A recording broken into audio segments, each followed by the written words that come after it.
Hi. Text number 11 and 12 Bhagavad Gita Dhyana Yoga.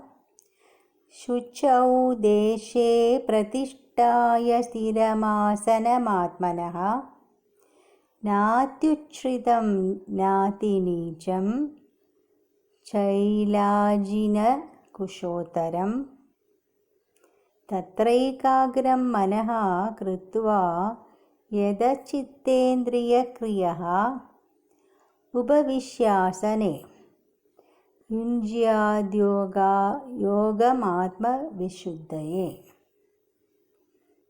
To practice yoga, one should go to a secluded place and should lay kushagrass on the ground and then cover it with a deer skin and a soft cloth. The seat should be neither too high nor too low and should be situated in a sacred place. The yogi should then sit on it very firmly and practice yoga to purify the heart by controlling his mind, senses, and activities and fixing the mind on one point. Purport or detailed meaning. Sacred place refers to places of pilgrimage.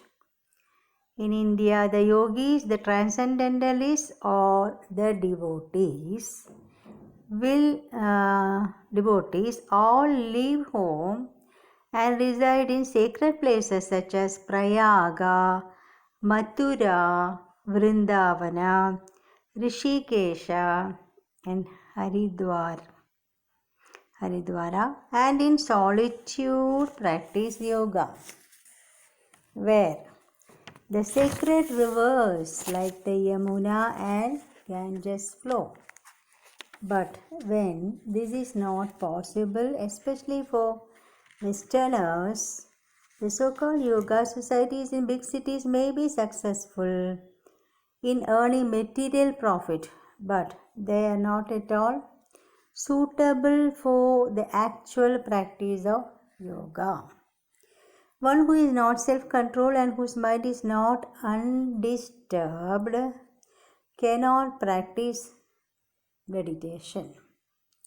Therefore, in the Brihanaradiya Purana, it is said that in Kali Yuga, that is the present Yuga or age, when people in general are short-lived, slow in spiritual realization, and always disturbed by various anxieties, the best means of spiritual realization is chanting the holy name of the Lord. In this age of quarrel and hypocrisy, the only means of deliverance is chanting the holy name of the Lord. There is no other way. There is no other way. There is no other way. Number 13 and 14. Samam Kaya Shirogrivam Dharayannachalam Stiraha Samprechya Nasikagram Swam Dishaschanavalokayan Prashantatma Vigadabhi Brahmachari Vrate Stitaha Manaha Samyamya Machitto Yukta Asita Matparaha. One should hold one's body, neck and head erect in a straight line and stare steadily at the tip of the nose. Thus, with an unagitated, subdued mind, devoid of fear, completely free from sex life, one should meditate upon me within the heart. Krishna is telling me within the heart and make me the ultimate goal of life. The goal of life is to know Krishna, who is situated within the heart of every living being as Paramatma, the four-handed Vishnu form. The yoga process is practiced in order to discover and see this localized form of Vishnu and not for any other purpose.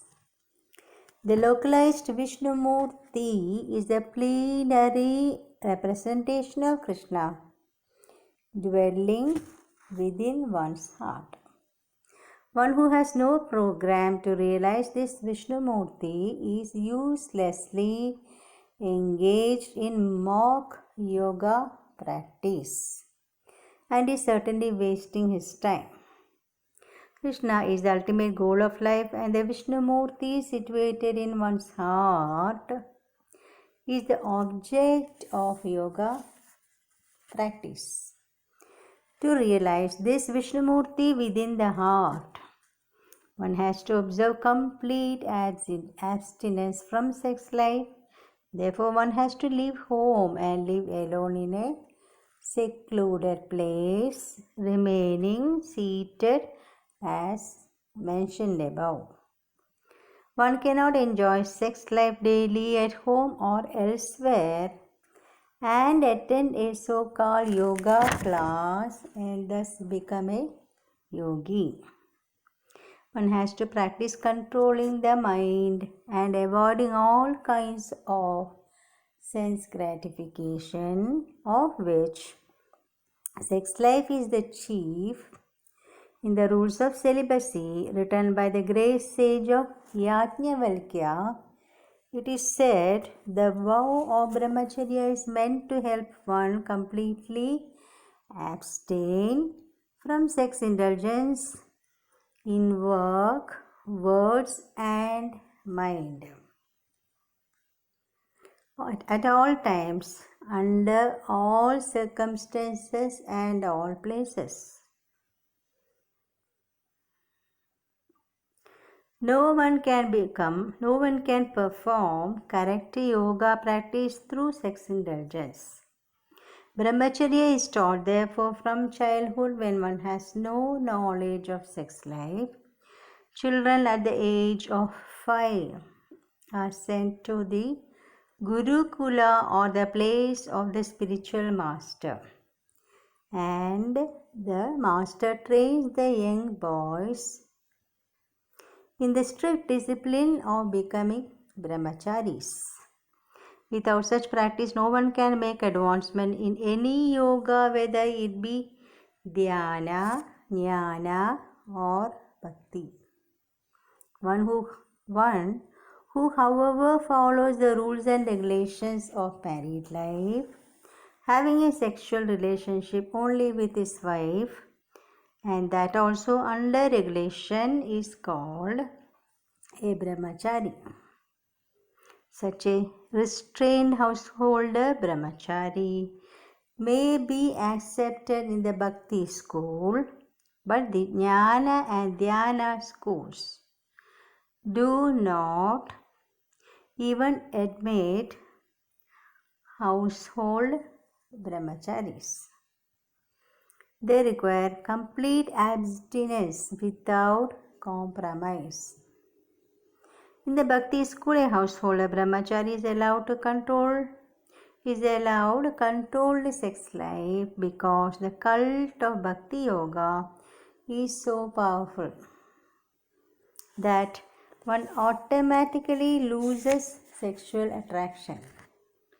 Being engaged in the superior service of the Lord. In the Bhagavad Gita, chapter 2, text number 59, it is said, whereas others are forced to restrain themselves from sense gratification, a devotee of the Lord automatically refrains because of superior taste.